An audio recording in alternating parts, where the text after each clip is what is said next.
Leto 2016 sem zapomnila z dobrimi odnosi s prijateljicami in družino in pa z uspehi v šoli. Mi je bil všeč trenutek, ko nam je učitelj prišel povedati, da sem zgodovino pisala 5. Novo leto sem preživela, praznovala s prijatelji, pa bili smo do 1-2. Novo leto sem preživela doma. Sicer sem pa odštevanje čakala v parku, kjer sem gledala ognjemet iz gradu.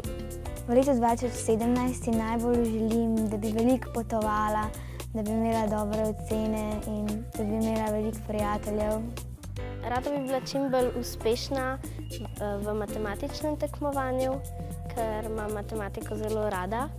V novem letu bom dobila brata in tudi šoli se bom veliko posvetila.